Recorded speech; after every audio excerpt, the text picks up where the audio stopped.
Hello ভাই বন্ধুরা, this রাজি, welcome to another brand new video. তো আমি এখন কথা বলবো একটা আজব ক্যারেক্টার নিয়ে, আর সেটা হচ্ছে সাকিব আল হাসান। হ্যাঁ ঠিক আছে, সাকিব আল হাসান টিকেটের জন্য যা অবদান রাখছে তা কিন্তু ভোলার মতো না, এমনকি বাংলাদেশের মানুষ কোনোদিন ভুলতেও পারবে না। কিন্তু এখন নিউজ আসতেছে সাকিব আল হাসান নাকি গোপনে একটা সিনেমাও করে ফেলছিল।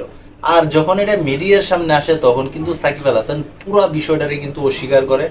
তার জন্যই কিন্তু এই সিনেমাটা আর কোনো সময় আলোর মুখ দেখে নাই। কিন্তু ইদানিং দেখা যাচ্ছে সোশ্যাল মিডিয়াতে সেই সাকিব আল হাসানের সিনেমার একটা টিজার কিন্তু প্রকাশ্যে ঘুরে বেড়াইতেছে। তবে যাই হোক, এই নিউজটা দেখার পরে আমার কাছে মনে হয়েছে আসলেই সাকিব আল হাসান একটা আজব ক্যারেক্টার।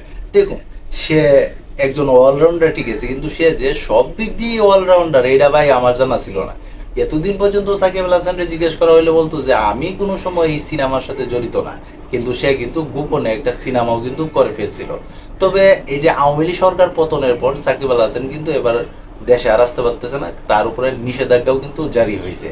তবে সাকিব আল হাসান নির্বাচন করছে ঠিক আছে, 6 মাস নির্বাচন করার পরে যদি তার এত বড় একটা শাস্তি যদি হয়, এটা কিন্তু আসলেই মানার মতো না। যত যাই হোক না কেন, সাকিব আল হাসান কিন্তু বেসিক্যালি একজন ক্রিকেটার।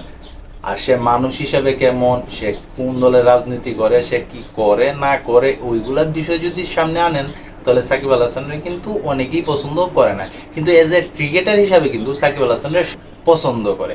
তো এই যে সাকিব আল হাসান গোপনে একটা সিনেমা করে রেখেছিল, এই নিউজটা শোনার পরে তোমাদের কাছে কেমন লাগছে অবশ্যই কিন্তু তোমরা কমেন্ট বক্সে জানাইতে পারো। আর তাছাড়া এই ধরনের ভিডিও দেখতে চাইলে অবশ্যই চ্যানেলটাকে সাবস্ক্রাইব করে পাশে থাকতে পারো। তো এই ছিল এখন মতো ভিডিও। তো সবাই ভালো থাকবা, সুস্থ থাকবা, কাছের মানুষটা ভালো রাখবা। ধন্যবাদ সবাইকে, আল্লাহ হাফিজ।